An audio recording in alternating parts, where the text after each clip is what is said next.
ቶሎ ለመጨረስ እስካሁን ድረስ ትንታኔ ነበር ያደረግነው። የሚያስፈልጋችሁን ሳላስቀር በተቻለ መጠን ግን ፍጥነት ጨምራለሁ ብያችሁ ነበር። ዛሬ ደግሞ ሰዓቱ ሄዷል። ትንሽ እንደውም የበለጠ ፍጥነት እንጨምራለን። ተነሱም አለላችሁም። ሁሌ እንደማደርገው የመጽሐፉን ክፍልም ብዙ አላነብም። ምዕራፍ 21 ላይ ነን። ምክንያቱም እየተማርን ስንሄድ ቁጥር በቁጥር ስለምናየው ለእግዚአብሔር ቃል ክብር ቁሙ እንጸልይም ብያለላችሁም። ግን የሚያስፈልገውን አላስቀርባችሁም። ፍጥነት ግን እንዳለኝ እንድታውቁ እወዳለሁኝ። ሁላችንም አንገቶቻችንን ዝቅ አድርገን አጭር ጸሎት እንጸልያለን። እግዚአብሔር ሆይ እናመሰግንሃለን። ቃልህ መልካም ነው። ሕፃናትን እንኳን አስተዋይ እንደሚያደርግ በቃልህ ተጽፏል። በዚህን ሰዓት በቃልህ አስተምረን፣ ተናገረን። እግዚአብሔር ሆይ ስራን ቅረጸን። ጌታ ሆይ በቃልህ መመራት እንድንችል ቃልህ በእኛ ውስጥ ይሰወር። ጌታ ሆይ እግዚአብሔር ሆይ እኔን አስብ፣ ወገኖቼን አስብ። በኢየሱስ ክርስቶስ ስም አሜን። የዛሬ ሳምንት ከዛም በፊት እንደተነጋገርነው ያለንበት ቦታ የሐዋርያው የጳውሎስ አገልግሎት የመጨረሻው መጀመሪያ አካባቢ ነው። ያው መጨረሻው አካባቢ እግዚአብሔር ጳውሎስን ወደ ኢየሩሳሌም እንዲሄድ ስላሳሰበው ሐዋርያው ጳውሎስ ወደ ኢየሩሳሌም ለፋሲካ ነበር ያሰበው። አውሮፓ ያለ ነው፣ አልተሳካለትም። ግን የጴንጤቆስጤን በዓል ኢየሩሳሌም ለማሳለፍ ጉዞ ላይ ነበር። ያለፈው ሳምንት በዚህ ጉዞ ላይ ያለ ከኤፌሶን 30 ማይልስ በስተደቡብ በኩል የምትገኝ ሚሊጢን የምትባል ደሴት ላይ የኤፌሶንን ቤተክርስቲያን ሽማግሌዎች ሁሉ ጠርቶ አብረው ሲመክራቸው፣ ሲያስተምራቸው፣ ሲያስጠነቅቃቸው አይተናል። ለራሳቸው ሕይወት መጠንቀቅ እንዳለባቸው፣ ለሚመሩት መንጋ ደግሞ ነቅተው መጠበቅ እንዳለባቸው አስጠንቅቋቸዋል። ያንን ተምረናል። አሁን ጉዞውን ቀጥሏል።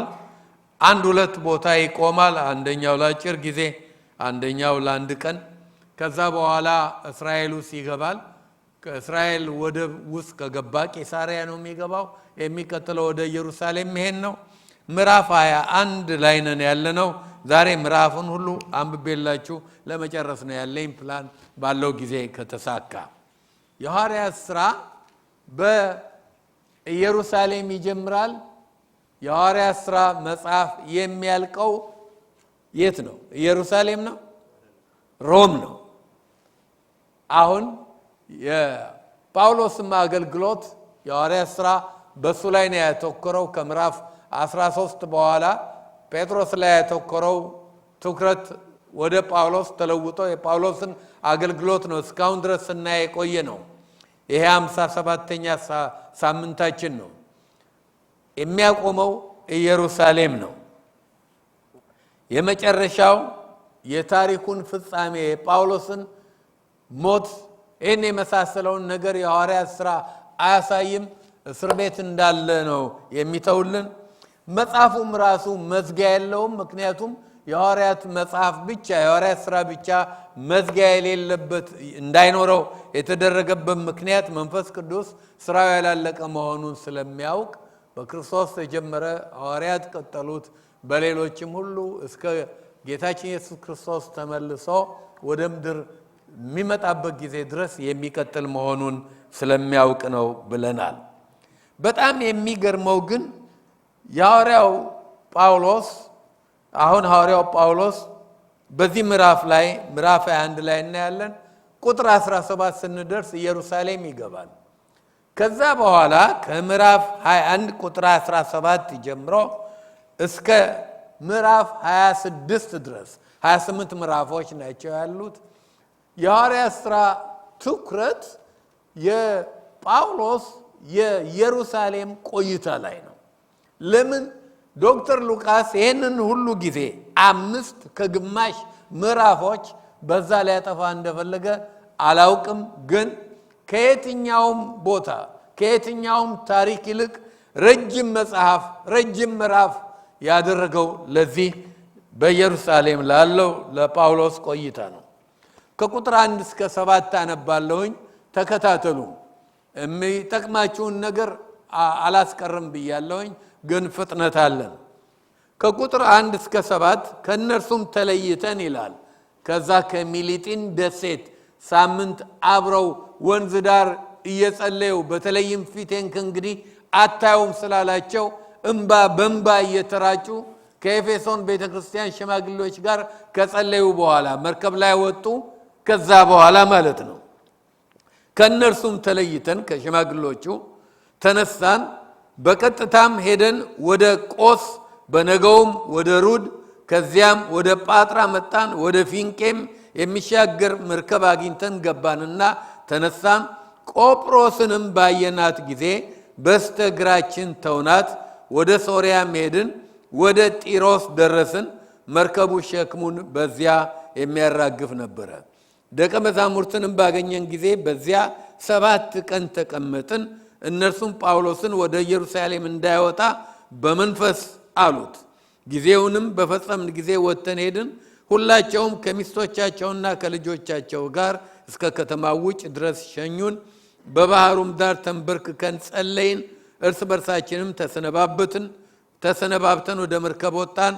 እነዚያም ወደ ቤታቸው ተመለሱ። ላሳጥርላችሁ፣ የተለያዩ ሀገሮች ያለፍን አሁን የመጨረሻው ከሚሊጢን ቀጥሎ የመጨረሻው የመርከቡ መቆሚያ ጢሮስ ነበር። ጢሮስ ማለት የፎኔሺያ ወደብ ነበር። በዛን ጊዜ ፎኔሺያ በመባል የሚታወቀው አገር ዛሬ ሊባኖስ ማለት ነው። ጢሮስ የሚባለው ወደብ ላይ መጡ። ምንም ብዙ ነገር የለውም። 7 ቀን ቆዩ።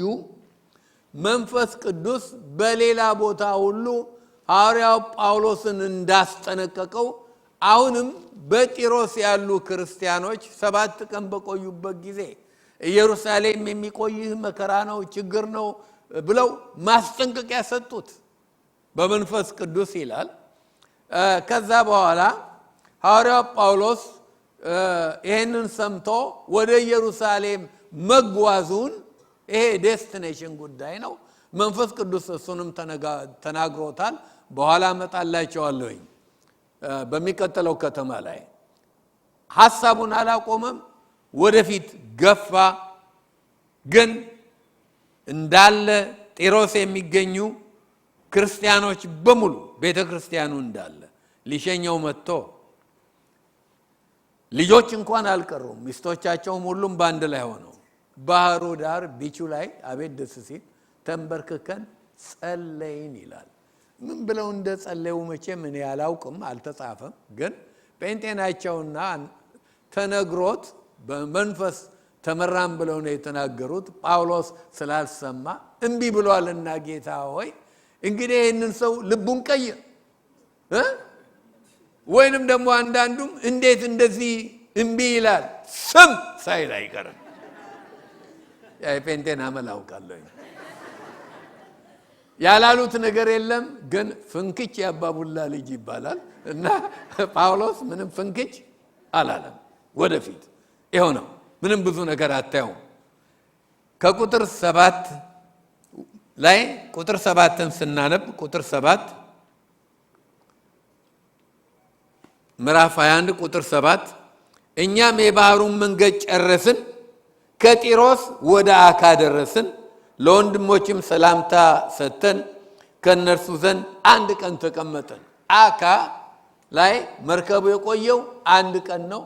ክርስቲያኖችን ፈልገው ሰላምታ ከመሰጣጣቸው በስተቀር እዚህም ቦታ ላይ ሊያቆየኝ የሚያስችል ምንም ነገር የለም።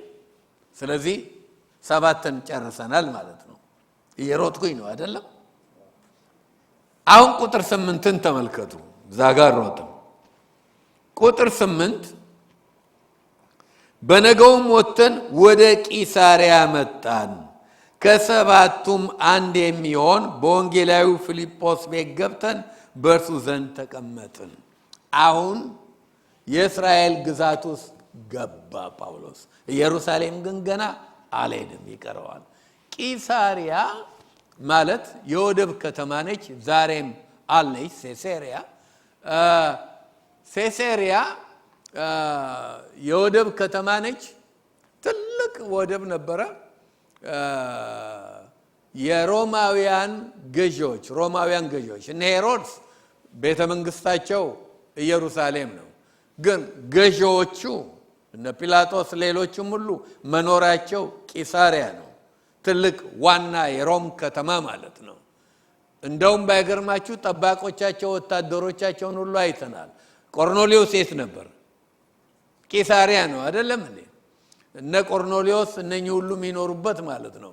ከዚህ በፊት እዚህ አካባቢ ያሉ ብዙ ሰዎች አይተናል። ጴጥሮስ ቆዳ አልፊው ስምዖን ቤት ሁሉ እንደገባ አንዳንድ ነገር ያየነው አለ። ቂሳሪያ ላይ ገባን። ከሰባቱ አንዱ የሚሆን ሰባቱ ማለት ምዕራፍ 6 ላይ ወዳየነው ታሪክ ይወስደናል። 7 ሰዎች ምረጡ፣ እኛ በጸሎትና የእግዚአብሔርን ቃል በማስተማር እንተጋለን ብለው ስንት ሰዎች ተመረጡ? 7 ሰዎች። ከሰባቱ አንዱ ፊልጶስ ነው። ፊልጶስን እናውቃለን። እንደገና ደግሞ አንድ በጣም ያወቅነው ብዙ ስለርሱ ምዕራፍ 7 ላይ የተነጋገርንበት ሌላ ዲያቆን አለ። ማን ነው? እስጢፋኖስ ነው። እና ታስታውሳላችሁ ማለት ነው። አሁን ከሰባቱ አንዱ የሆነ ይሄ ሰው እንዴት እዚህ መኖር ጀመረ? ስንማር ምዕራፍ 8 ላይ እኮ አይተነዋል። ይህን ሰው ለመጨረሻ ያየነው ኢትዮጵያዊውን ጃንደረባ ሲመሰክርለት ነው። ወደ ጋዛ ሄዱ ነበረ። ጃንደረባውን ኢትዮጵያዊውን ጃንደረባ ካጠመቀ በኋላ መንፈስ ነጠቀው ይላል። ነጥቆት ወሰደውና አዛጦን ተገኘ።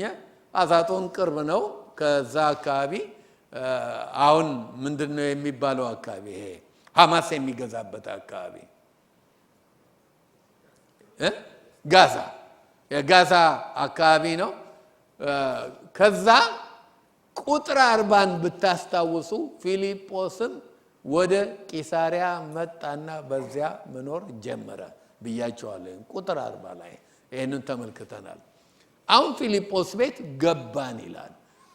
ኖር እንኳን ደህና ናቸው ተባባሉ፣ ሰላምታ ተሰጣጡ፣ አብረውት ያሉትን ሰዎች አስተዋወቀ፣ ገቡ፣ መቀመጥ ጀመሩ።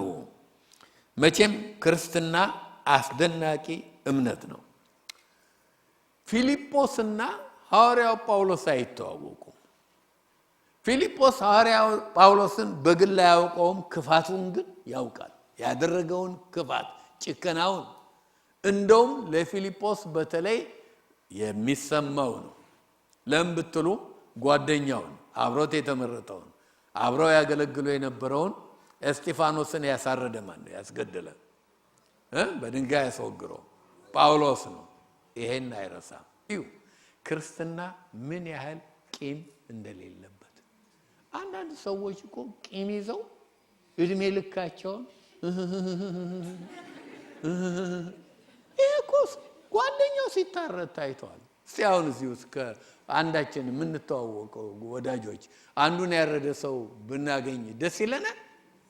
ያረደ ሰው ቤቱ መጥቶ ተቀብለው ክትፎው ምኑ ወተቱ እርጎ በቃ በሽ ክርስትና ብዙ ይቅርታ ነው ያለበት። ክርስትና ብዙ ጸጋ ነው። ተቀበለው እዛ ቤት አረፍን ይላል። ቁጥር 7 የሚናገረው ይሄ ነው። እዛ ቤት የቆዩት ብዙ ጊዜ ነው። አያሌ ቀን ቆየን ይላል። በቆዩበት ጊዜ የሆነውን ተመልከቱ። ፊልጶስ ሚስት አለው፣ ልጆች ወልዷል። ስለነሱ ሁሉ እናነባለን። ከቁጥር 9 እስከ 15 ድረስ ላንብብላችሁ። ከቁጥር 9 እስከ 15 ለእርሱም ትንቢት የሚናገሩ 4 ደናግል ሴቶች ልጆች ነበሩት። አያሌ ቀን ተቀምጠን ሳለ ነቢይ የነበረ አጋቦስ የሚሉት አንድ ሰው ከይሁዳ ወረደ። ወደኛም መጣና የጳውሎስን መታጠቂያ ወስዶ የገዛ እጁንና እግሩን አስሮ እንዲሁ መንፈስ ቅዱስ ይህ መታጠቂያ ያለውን ሰው አይሁድ በኢየሩሳሌም እንደዚህ ያስሩታል፣ በአሕዛብም እጅ አሳልፈው ይሰጡታል ይላል አለ። ይህንንም በሰማን ጊዜ እኛም በዚያ የሚኖሩትም ወደ ኢየሩሳሌም እንዳይወጣ ለመነው። እባክህ ጳውሎስዬ ብለን ለመነው። ጳውሎስ ግን መልሶ እያለቀሳችሁ ልቤን እየሰበራችሁ ምን ማድረጋችሁ ነው? እኔ ስለ ጌታ ስለ ኢየሱስ ስም በኢየሩሳሌም ለመሞት እንኳን ተሰናድቻለሁ እንጂ ለእስራት ብቻ አይደለም አለ። ምክር ሊቀበል እምቢ ባለ ጊዜ የጌታ ፈቃድ ይሁን ብለን ዝም አልን። እዚህ ጋር ብዙ ነገሮች አሉ እማብራራላችሁ። 4 ደናግል ልጆች ነበሩት። ድንግልናቸው ትንቢት የመናገር ጸጋ አላቸው። በዚህ ስጦታ ያገለግላሉ። ሉቃስ ምን ብለው እንደተነበዩ ጸጋ እንዳላቸው ነገረን እንጂ የነገረን ነገር የለም። አያሌ ቀን ተቀመጥን ስላለ ግን እርግጠኛ ነኝ በዚህ ጊዜ ውስጥ ምናልባት ሲጸልዩ ለጳውሎስም እንደ ሌላ ቦታ እንደሆነ ሁሉ መልእክት አምጥተውለት ሊሆን ይችላል። የሚነግረን ነገር የለም። ቀጥሎ ግን የሚነግረን ዶክተር ሉቃስ በጣም የታወቀ ከዚህ በፊትም አይተነዋል። የተነበየው የሚደርስ አንዳንድ ጊዜ ትንቢት ዝም ብሎ የማይሆን ነገር ሰው ሁሉ የልቡን ሐሳብ ወይም የሰማውን ሌላውን ሁሉ ሊናገር ይችላል። ግን ከእግዚአብሔር ሰምቶ ትንቢት አሁን ስለ ሳሙኤል ደስ የሚለኝ ሳሙኤል ከእግዚአብሔር ሰምቶ ይናገር ነበረ። ከተናገረው ነገር ውስጥ አንዲቷም ምድር ላይ በከንቱ ጠብ አትልም። እግዚአብሔር ከተናገረ እግዚአብሔር ያለው ነገር ይሆናል። ይሄ ሰው አሁን የሚነግረን ዶክተር ሉቃስ ከዚህ በፊት የሐዋርያት ሥራ ውስጥ በዚህ የትንቢት አገልግሎት ታሪክ ያለው ሰው ነው። ምዕራፍ 11 ቁጥር 28 ላይ አይተነዋል። በኢየሩሳሌም ራብ ይሆናል አለ። ታይቶ የማይታወቅ ራብ በኢየሩሳሌም ላይ ሆነ። እንደውም እነ ጳውሎስ ሁሉ እርዳታ ሰብስበው በርናባስና ጳውሎስ ወደ ኢየሩሳሌም የሄዱበት ጊዜ ትዝ ይላቸዋል። ከአንጾኪያ እርዳታ ሰብስበው በዛን ጊዜ ነው ይሄንን የተነበየ ነቢይ መጣ። ሲመጣም ሐዋርያው ጳውሎስን እዛየው ቀበቶውን ወሰደና መታጠቂያውን እንደዛ በሉት ወስዶ እጁን እግሩን በዛ አሰረና የዚህን ቀበቶ ጌታ አይሁድ በኢየሩሳሌም እንዴት ያደርጉታል? እንደዚህ ያስሩታል አለ። ሌላም ጨምሯል። እሱ ብቻ አይደለም። ያስሩታል አንድ ነው። ሁለተኛው ደግሞ ለአሕዛብም እጅ አሳልፈው ይሰጡታል አለ።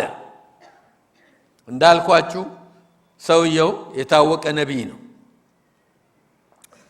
እውነተኛ ትንቢት የሚመዘነው ትንቢቱ ልክ እንደ እግዚአብሔር ቃል ሲሆን ነው። ከእግዚአብሔር ቃል ትንቢት መጣላት የለበትም። ከእግዚአብሔር ቃል ከተጣላ ላትሰሙ ትችላላችሁ፣ መስማት የለባችሁ። አንደኛ እንደ እግዚአብሔር ቃል መሆን አለበት ትንቢት። የትንቢትን መለኪያ ሁሉ አይደለም መሰጣችሁ። ብዙ መለኪያዎች አሉት። ለማነጽ ለማፍረስ አይደለም። የእግዚአብሔርን ቤት ለማነጽ ለመገንባት ብዙ አለ። እዛ ውስጥ አልገባም። ከትምህርት ሐሳብ ያወጣኛል። ሁለተኛው ትንቢት የሚመዘነው የተነገረው ነገር ሲፈጸም ብቻ ነው። እንደውም የጸጋ ዘመን ሆኖ እግዚአብሔር በምህረት ጠበቀ እንጂ ያለንበት ዘመን ብሉይ ኪዳን ቢሆን ኖሮ በድንጋይ እየወረወሩ ሰውን መደብደብም ይሰለቸን ነበረ። ምክንያቱም ምንድነው የሚለው? አንድ ሰው ትንቢት ተናግሮ የተናገረው ነገር ባይፈጸም ምን አድርጉ ይላል? በድንጋይ ተወግሮ ይሙት። እጂ ከት ይሄን ሁሉ ስንወረውር ለዚህ ሁሉ የማይፈጸም ትንቢት ማለት ነው። እጄን ያመኝ ነበር እኔ እንኳን የጸጋ ዘመን ሆነ።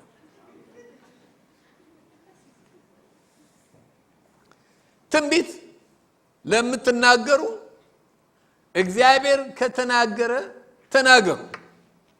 መጽሐፍ በብሉይ ውስጥ አንበሳ ገሳ ብሎ ማይፈራ ማን ነው? እግዚአብሔር ተናገረ ትንቢት የማይተነብይ ማን ነው? ግን ከእግዚአብሔር ለመስማታችን 100% አልላችሁም። ቢቻል 200 አልላችሁም። 1000% እርግጠኛ መሆን አለባችሁ። ያሰባችሁት እንዳይሆን፣ የሰማችሁት እንዳይሆን፣ የገመታችሁት እንዳይሆን። ከኔ ተማሩ። አውቃለሁኝ። እኔ በትንቢት አገልግያለሁኝ። ስጦታው ለረጅም ጊዜ ኢትዮጵያ ውስጥ ያገለገልኩበት ነው። እዚህ የሚያውቁ አንዳንዶቻችሁ እዚህ ሳድርገው ስለማታዩ ምንም አይገባኝ ይመስላችኋል። አይዟችሁ ግድ የለም እና አውቃለሁኝ። ጥንቃቄ የሚጠይቅ ስጦታ ነው። በጣም ጥንቃቄ የሚጠይቅ ስጦታ ነው። ማቹሪቲ የሚጠይቅ ነው። እግዚአብሔርን ቃል ማወቅ፣ እግዚአብሔርን መፍራት የሚጠይቅ ስጦታ ነው እና እርግጠኛ መሆን አለባችሁ። ካልተጠነቀቅን በቀላሉ መሳሳት ይቻላል። ሊባርክ ይችላል። ጥይት ባረቀ ሲባል ሰምታችኋል? አንዳንድ ሰዎች የሰሙትን ይመጡን ይባርካል።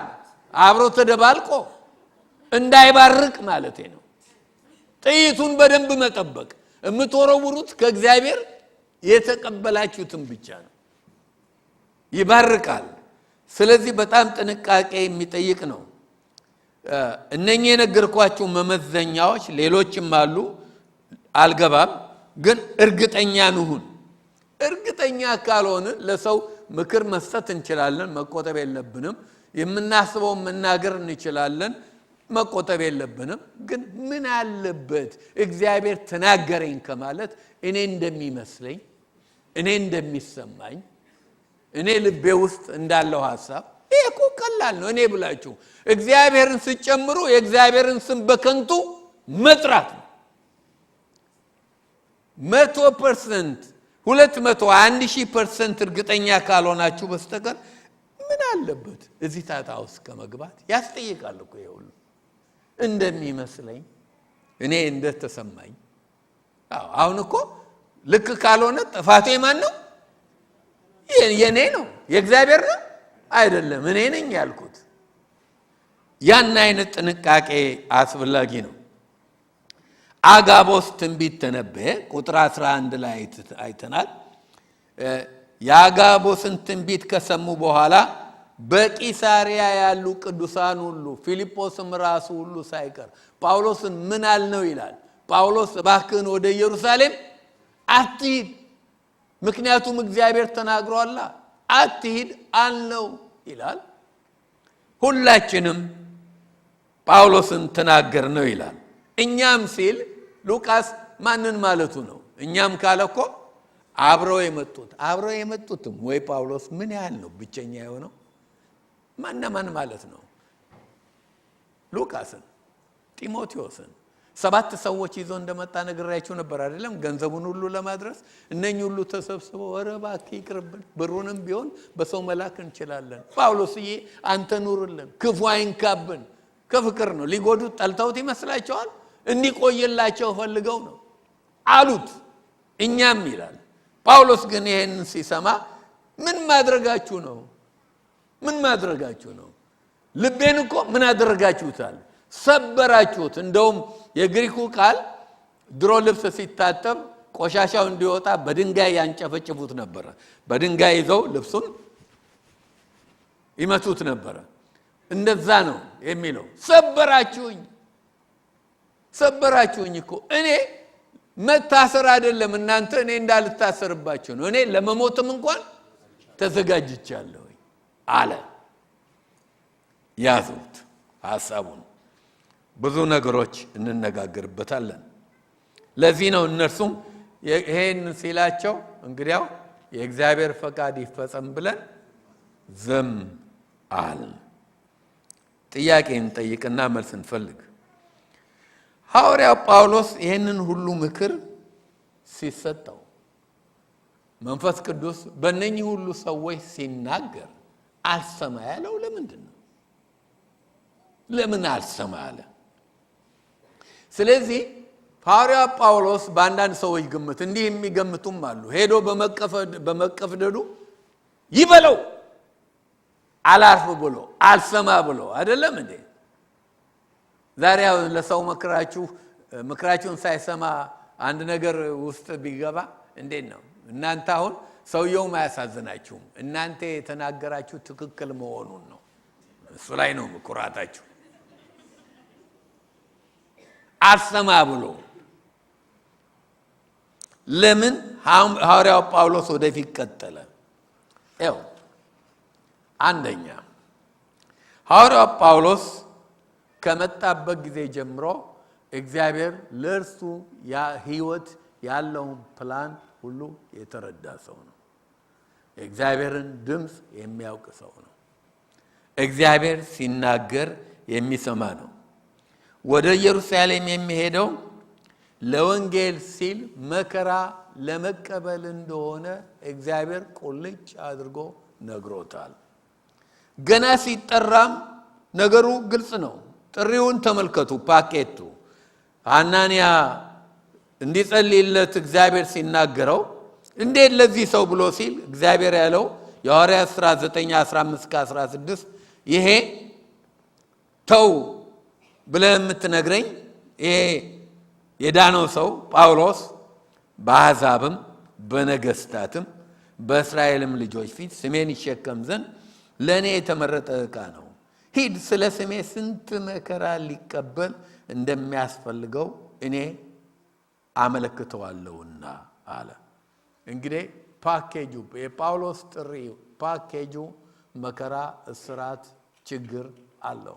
እስካሁን ድረስ እንኳን የሐዋርያት ሥራን ስናይ ይኸው ያለፈበትን በየከተማ የደረሰበትን አታስታውሱም? አንዴ በድንጋይ አንዴ በስር ፊልጵስዩስ ውስጥ እንኳን አውሮፓ ሄዶ ታስሮ ነበር አይደለም? እግዚአብሔር የእስር ቤት መሰረት አወጣው እንጂ የጥሪው ፓኬጅ ነው። በኋላም ምዕራፍ 26 ላይ ለአግሪጳ ሲናገር ንጉሥ አግሪጳ ሆይ ስለዚህ ከሰማይ የታየኝን ራእይ እምቢ አላልኩም ሲል ዝርዝሩ ውስጥ ጳውሎስ እምቢ ያላለው ጥሪው እዚሁ ጋር ያነበብነው ላይ ነው። በነገስታትም በሁሉም ፊት መቆም ደግሞ መከራ ሁሉ ለመቀበል ስለ ወንጌል ሲል ፓኬጁ ነው። ጳውሎስ እግዚአብሔር ለእርሱ ሕይወት ያለውን ዓላማ ያውቃል። ሰዎች ይናገሩ፣ እግዚአብሔር ተናግሮታል። ለራሱም እመጣለሁኝ በኋላ ቀድሜ እንዳልነግራችሁ አንድም ቦታ በሌሎችም ለራሱም ሲናገረው እግዚአብሔር የሚጠብቀውን ገና ሲጠራ የነገረውን ነገረው። ኢየሩሳሌም እንደሚጠብቀው እንጂ እንዳትሄድ አላለውም። አትሂድ አይደለም፣ አዘጋጀው፣ አስጠነቀቀው። ሁለተኛ የጳውሎስ አገልግሎት ሁሉ በየቦታው በመከራው ውስጥ ነው። አንድ ቦታ እንደውም ሞተ ብለው ትተውት ሞቶ እንደነበረ እንኳን እና የሐዋርያት ሥራ ውስጥ ማነው በመልእክቱ ውስጥ ሲናገር ለቆሮንቶስ ሰዎች ሲጽፍ እስከ 3ኛ ሰማይ ተነጠቅኩ የሚለው እንኳን በዛ ጊዜ መሆን አለበት ብዬ እንዳስረዳዋችሁ ታውቃላችሁ። ጳውሎስ ያላየው ምን አለ? አገልግሎቱ ሁሉ በመከራ ነው። ሶስተኛ ጳውሎስ መከራና ስቃይ ለመቀበል ብቻ ሳይሆን ለወንጌል ጥሪ ሲል ለመሞትም እንኳን ዝግጁ ነው። ይህንን ያለበትን ቦታ ታስታውሳላችሁ። የዛሬ ሳምንት ተምረናል። ምን አላቸው ሲያለቅሱ?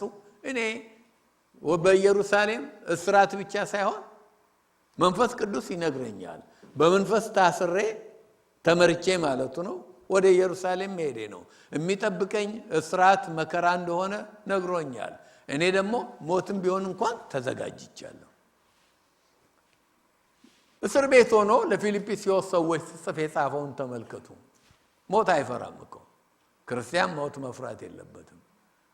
ምዕራፍ 1 ቁጥር 21 ፊልጵስዩስ መልእክት ላይ ለእኔ ክርስቶስ ሕይወት ሞትም ደግሞ ጥቅሜ ነው።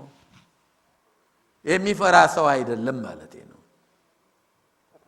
እግዚአብሔር ተናግሮታል። ከሁሉም በላይ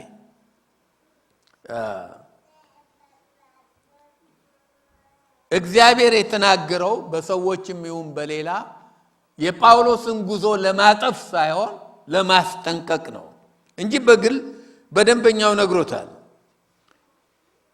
በነገስታት በገዦች ፊት በቄሳር ፊት ይኸው ተመልከቱ። ታስሮ እስቲ ሮም እንኳን ገብቶ የቄሳር ግቢ ውስጥ ያሉት ሰዎች ሁሉ በወንጌል እንደተለወጡ ታውቃላችሁ። የሐዋርያት ሥራ ውስጥ አለ። የተጻፉትስ መልእክቶች፣ ከእስር ቤት የወጡት መልእክቶች። እግዚአብሔር መቼ የወንጌል ሥራ ቆመ? እግዚአብሔር ዓላማ አለው። ጳውሎስ ደግሞ ይህንን ያውቃል። ወንጌል አልቆመም። ትንቢቱን ሰምተው አትሂድ ሲሉ የመከሩት በጢሮስ ያሉትም ክርስቲያኖች፣ በቂሳሪያም የነበሩት ጓደኞቹ አጋቦስም እነ ሉቃስም ሁሉም ማለት ነው የእግዚአብሔርን ፈቃድ እንዳይጥስ አሳሰቡት። በፍቅር ነው የተናገሩት። ይገባዋል ይሄ ነገር። ግን እግዚአብሔር ሲናገር እንዳትሄድ እግርህን እንዳታነሳ አላለው። ትንቢት የተናገሩት የመከሩት ሁሉ ይታሰራል ብለው ማለታቸው ትክክል ነው፣ ሆኗል። መሄድ የለበትም ግን አላሉ። ይሄ በጣም ግልጽ ይሆንላችሁ። አንዳንድ ሰዎች ጳውሎስ ላይ ሲፈርዱ እምቢ ብሎ ሄዶ ነው የመጣበት የሚሉ አሉ።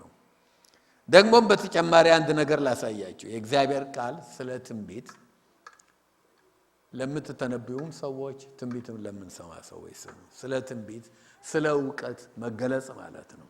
ስለ ሁሉ ሲናገር አንደኛ ቆሮንቶስ 13 ላይ ከዕውቀት ከፍለን እናውቃለን። 100% ነው አይደለም።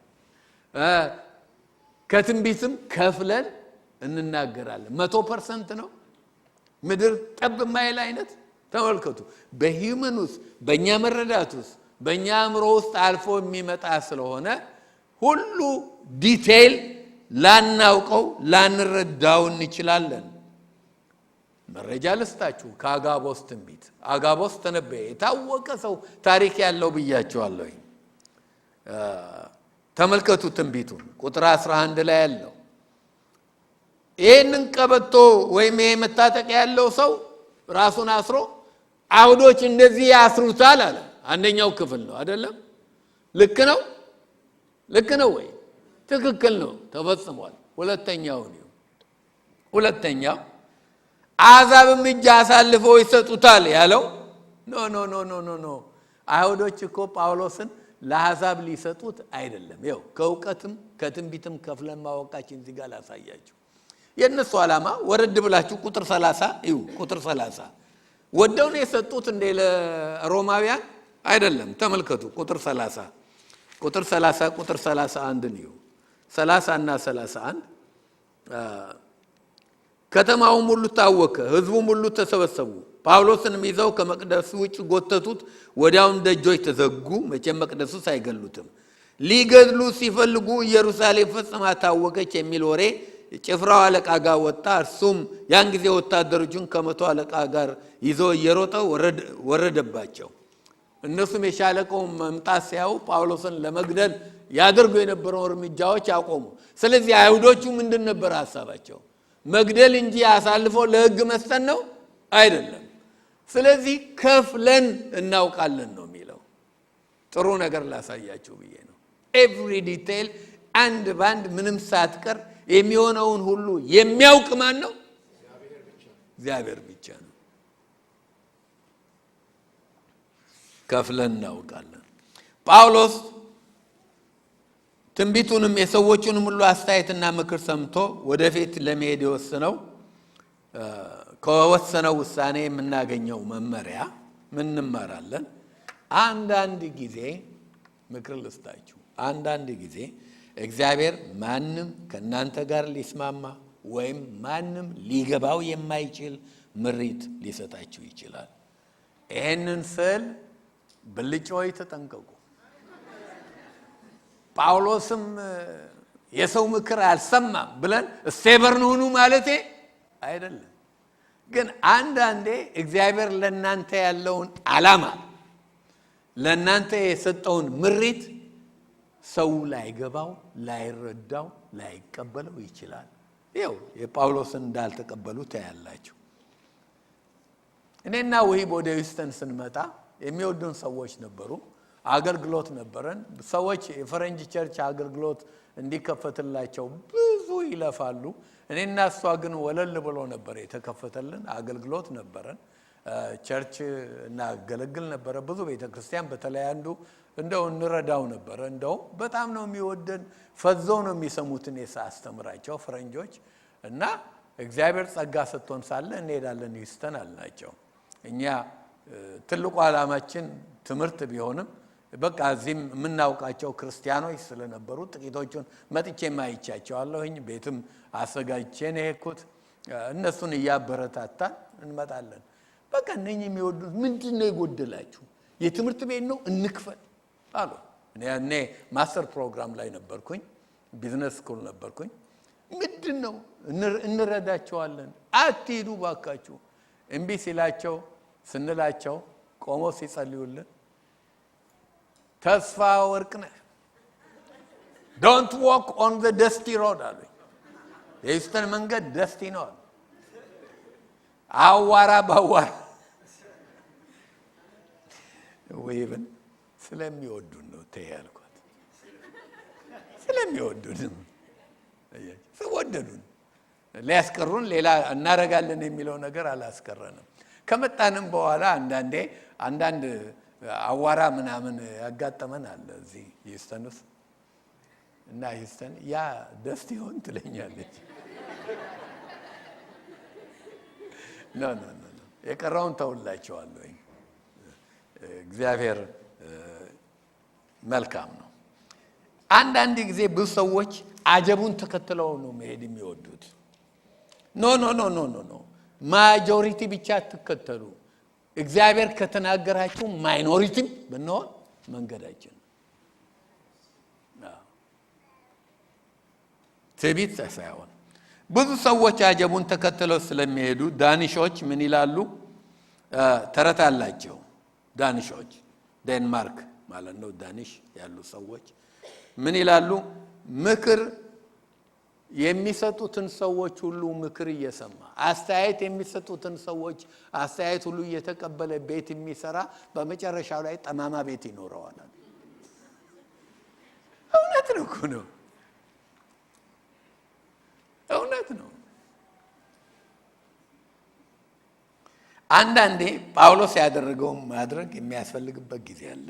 ሌላ ምንማረው የእግዚአብሔርን ፈቃድ ስንከተል የእግዚአብሔር ፈቃድ ደስታ ብቻ ሳይሆን የደስታ ተቃራኒው ይኖርበታል። አይደለም? ያንን ማወቅ አለብን። እግዚአብሔር ለኛ ህይወት ያለው ዓላማ መንገዳችን ላይ ደስታ፣ ፌሽታ፣ መልካም ነገር ብቻ አይደለም። ተቃራኒው መንገድ ላይ ሊኖር ይችላል። የምንመኘው ላይሆን ይችላል። ሐዋርያው ጳውሎስ መታሰር የሚመኝ ይመስላችኋል? መጠፈር የሚመኝ ይመስላችኋል? አይመኝም። ምን አይነት ሰው ነው እስር ቤት አማረኝ የሚል አለ እንዴ? የእስር ቤት እንደው ቁንጅና እያለ የሚዘምሩ ዘማሪዎች ሰምታችኋል? አለ ቢሏቸው ኖሮ እንደው መዝሙሩንም ስተው ገደል ገብተው ነበር። ማንም የለም። ፈቃዱን ለመከተል የገጠመው ስለሆነ ብቻ ነው።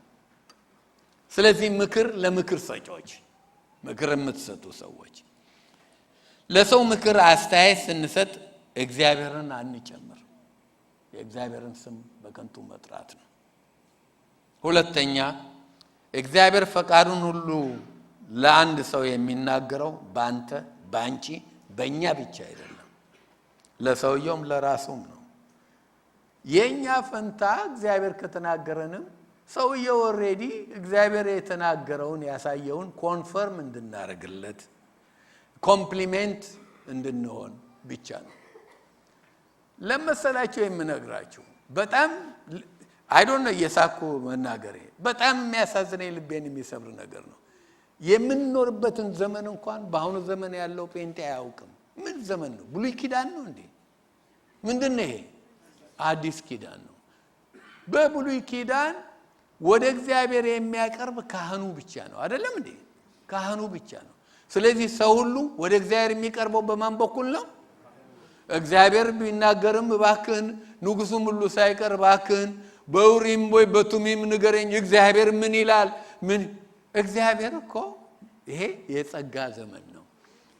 ኤው ጳውሎስ ያስተማረው ይሄ አዲስ ኪዳን ትምህርት ነው። አማኞች ሁሉ ካህን ናቸው። እያንዳንዱ ሰው አንተ ካህን ነህ፣ አንቺ ካህን ነሽ፣ አንቺ ካህን ነሽ። ሁሉ ሰው ካህን ነው። እንደው አሮን እንትና የአሮን ልጆች እነኚህን ብቻ የምንፈልግበት አይደለም። የአዲስ ኪዳን ዘመን ማለት ይሄ ነው። የእያንዳንዱ አማኝ ካህንነት ብሉይ ኪዳን ነው። የተወሰኑ ሰዎች ብቻ ለእግዚአብሔር ጉዳይ ተወካዮች ያሉት። በዚህ በአዲስ ኪዳን እግዚአብሔር የሚናገር አምላክ ነው። ለሁላችንም ይናገራል አይደለም እንዴ? ምንድነው የሚለው? ምዕራፍ 8 ላይ ሐዋርያ ጳውሎስ ሮሜ መልእክቱ ላይ መንፈሱ ለመንፈሳችን ይመሰክራል። እግዚአብሔር መንፈስ ለሁሉ ሰው ይናገራል። የሚናገርበት ነው። እግዚአብሔር ደግሞ በህልምም በፈለገው መንገድም መናገር ይችላል። ሰው ሁሉ ይሰማል። ይው አንድ ዘመን ላይ ቤተክርስቲያን በነ ጳውሎስ ጊዜ እግዚአብሔርን ሁሉ ይሰሙ ነበር። በኋላ ተበላሸችና ብልሽት ትብላ በቄሱ በኩል ካልሆነ በስተቀር እና ቄሶቹ ገንዘብ ስለሚበሉ እንደውም እኛንን አይዟ እንኳን በህይወት ለእናንተ ቀርቶ የሞቱትን ዘመዶቻችሁን ሳይቀር አሁን ብሯን እዚህ ጠብ ስታረጉ ሙዳይ ውስጥ ነፍሳቸው ዘላ ከፐርጋቶሪ ወደ መንግስተ ሰማይ እንድትገባ እናደርጋለን እያሉ ሲበሉ ሉተርን እብድ ያደረገውና ተሐድሶ ያመጣበት ምንድነው? ይሄ እኮ የክርስቲያኖች ሁሉ ካህንነት ሉተር ያመጣው ሪፎርሜሽን የተሐድሶ ዶክትሪን ነው። አሁን ግን ሳየው የተረሳ ይመስላል። ተመልሰው ብር ለመብላት የሰውን ለመበዝበዝ የተዘጋጁ አሉ። ነብይ ነኝ ይሄንን ይያሉ ሰውን የሚቦጡብጡ። እንደገና ህዝቡ ደግሞ ሽባ ንገሩኝ ማግባትማ ቆንጆ ነው። የቱን ልልበስ ወደ ልራመድ? እረተው እግዚአብሔር እኮ ሊናገር ይችላል። ሰው ላይ ብቻ ትንጠልጠል። እግዚአብሔር በቀጥታ ሊናገር ይችላል። ይሄ ነው እኮ አዲስ ኪዳን ነው።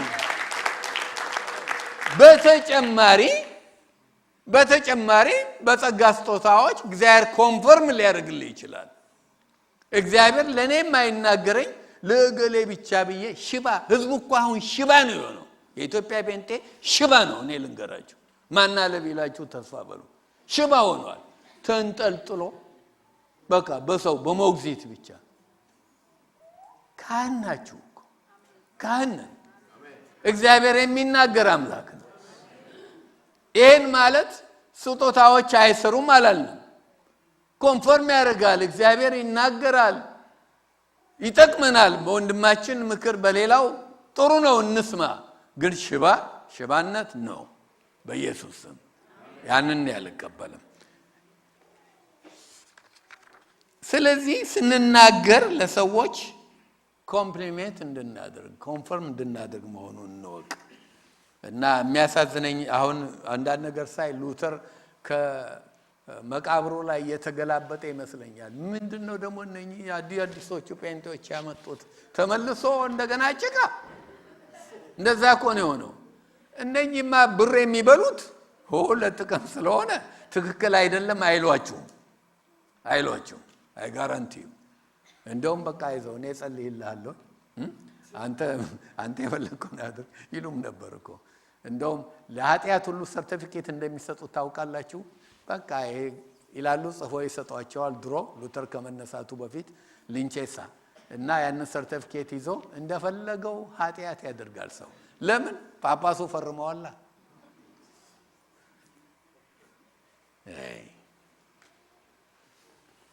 ለሰዎች የምንሰጠው ምክር ፈቃዱን እንዳያውቁ፣ እንዳይጸልዩ፣ በራሳቸው ውሳኔ እንዳይወስኑ፣ በሰው ላይ ተንጠልጥለው ብቻ ውሳኔ እንዳይወስኑ፣ ሽባ እንዳያረጋቸው እንጠንቀቅ። ይሄን ሁሉ ፕሮሴስ ሊያደርጉ የሚችሉበት አይነት መሆን አለበት። ለሰዎች የምንሰጠው ምክር ሽባ የሚያደርጋቸው አይደለም። ሬዲ ሜድ የሆነ ለእያንዳንዱ ሰው ይሄ ነው ብሎ የተወሰነ ነገር አትስጡ። ሽባ የሆኑ ሰዎች ይጸልዩ፣ ራሳቸው ከጌታ የሚገናኙ ይስሙ፣ ቃሉን ያንብቡ። የምንሰጠው ምክር አስተያየት በቃሉ ላይ የተመሰረተ መሆን አለበት። በቃሉ ላይ ሲመሰረት ኢንስትራክቲቭ ነው፣ መመሪያ ነው። በቃሉ ላይ የተመሰረተ ቃሉ ላይ ካልተመሰረተ ኤክስፒሪየንስ ላይ ነው የተመሰረተ። ኤክስፒሪየንስ ላይ የተመሰረተ ነገር ኦፒኒየን ነው፣ አስተያየት ነው። ከምክራችን በፊት እናድምጥ፣ እንስማ። የጳውሎስ መካሪዎች አንዱ እንደውም እኮ ጌታ ሆይ እኔ እንደው አማካሪ እንደሆን ቀባኝ፣ እንደውም አንተንም ማማከር ፈልጋለሁ ብሏል። ያው ጊዜ እግዚአብሔርንም ለማማከር የሚፈልጉ አሉ። እሱ ማንንም አያማክርም። ጳውሎስ ለምን እንዴ ምን አረጋችሁ አላቸው። ልቤን ሰበራችሁ ሲላቸው ተው ነው። አሁን ጥሩ አደረጉ። ቁጥር 15 እስከ 17 ምናሶን ቤት ያድራሉ። የፈራሁት ሆኗል፣ ጥቂት ነው የቀረኝ። ምናሶን ቤት አድረው ሄዱ፣ ወደ ኢየሩሳሌም ገቡ። ኢየሩሳሌም ከገቡ በኋላ ጥቂት ነገሮች ያለኝ በጣም ጥቂት ጊዜ ነው። 5 ደቂቃ እንጨምርበት ወይስ ጨርሰው ምዕራፉን? እንደ 5 ደቂቃ ልጨምርና ኦኬ 15 እስከ 17 ላንብብላችሁ። ከ15 እስከ 17